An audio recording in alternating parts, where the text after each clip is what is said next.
Hi there. This is John Anthony Francis Wilcox, and these are six great songs from January 1970. Um, as always, you can find the song links in the comments section below. So let's get to it. So let's see. January 1970, I was just past 9.5 years old. Um, I don't have I have some memories of that time, but I don't have a lot of huge detailed things that I think about around that time. It was a time of great confusion in life. But music was already solidly in my life. And we're going to start here with song number one, Venus by the Shocking Blue. Um, I used to have the single to this. I don't know if I got it or if my brother got it, but one or the other of us got it. I think I got it. I remember it being on a yellow interior, like the little paper label part inside the 45. And always loved the song, still do.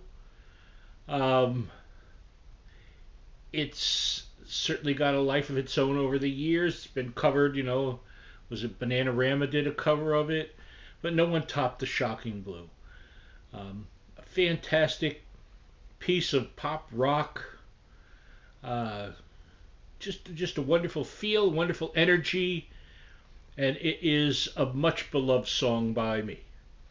So that is song number one, Venus from the Shocking Blue. Song number two, And When I Die from Blood, Sweat, and Tears, written by Laura Nyro, and a corker of a song. Uh, was that my introduction to Blood, Sweat, and Tears? Quite possibly. Um, Let me think about that. Could be. But I remember feeling sad when I heard the lyric, thinking about when you die. When you're 9.5 years old, it's not something that comes across your mind all that much. But I remember loving the horns, thinking it had a really cool vocal, which it does. It's a fine piece of music. And by the way, I think Spinning Wheel might have been the first song I heard from Blood, Sweat, and Tears as I think of it. But And When I Die is still, I think, to this day, my favorite song by them. It's a strong piece. You know it. You love it. If you haven't heard it, you're going to love it. I hope you love all of these. It's song number two, And When I Die from Blood, Sweat, and Tears. What did I pick for song number three? Oh, Rainy Night in Georgia from Brook Benton. What a vocal. This man can sing. Um, and it has that feel. It's just Rainy Night in Georgia. It has a nighttime feel to it, doesn't it? Beautifully so. And I think it's a song that has grown in depth to me over the years as you live more life. But even then, I loved it. And it has, again, a great feeling of place. The vocal is peerless, and it's there for you. Song number three, Rainy Night in Georgia. What's song number four? Oh, Up on Cripple Creek from the band. Now, here's a case of one of those things where you hear a song and you don't, it's not till much later you realize you've been singing it wrong all the time. I always thought he was saying a drunkard stream, if I ever did see one, when in fact it's a drunkard's dream. A drunkard's dream, if I ever did see one.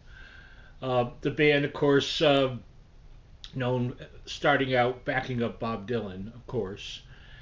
It's a great song. I used to hear it because my oldest sister used to play the heck out of that album. Because she was a huge Bob Dylan fan, so naturally the band, she really cottoned to them. I think always. I don't think she ever has stopped. But I love the feel and that feel within it. I guess that's part of the feel, isn't it? The feel is part of the feel. Um, but it's a great piece of music. Song number 4, Up on Cripple Creek from the band. Song number 5, please. I'll Never Fall in Love Again, as sung by the wonderful Dionne Warwick. And it's a Burt Bacharach song, isn't it? Uh, Another song that has gained poignancy in my adult life that it wasn't in my 9.5 life.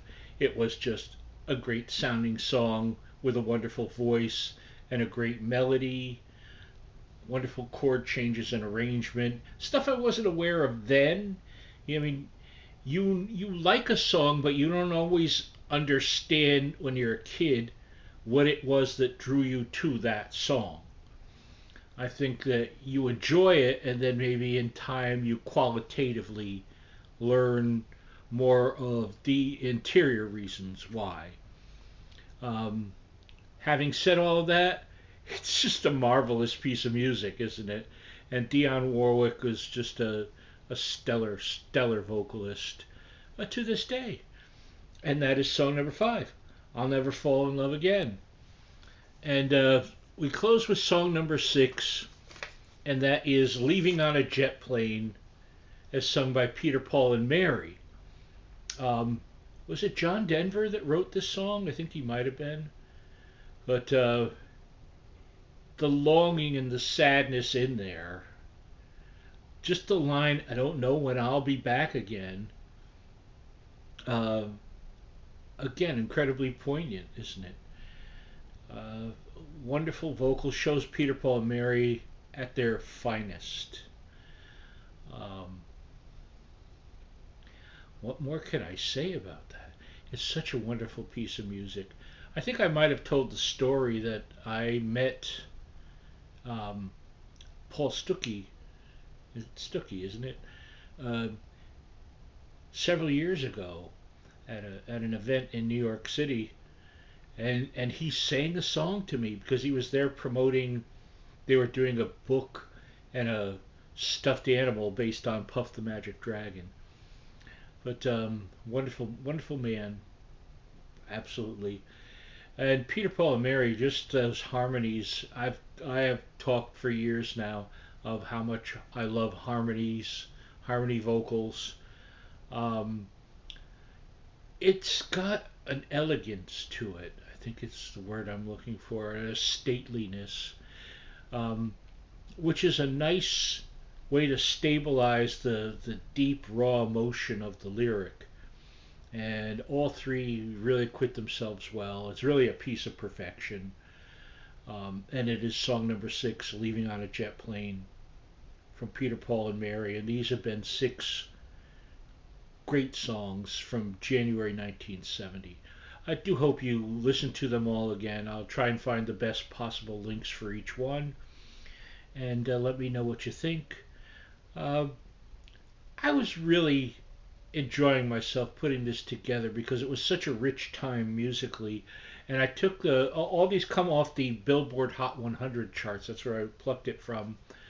But and there were so many other equally great choices. But these all have an emotional connection to me in a way that not everything on the chart did. I mean, they were all great songs, and there were some decisions to be made. But I think these 6 are all winner, winner, chicken dinner. So enjoy them. I love you. I love getting to talk to all of you, and I'll see you next time. Be well. I love you. Bye bye.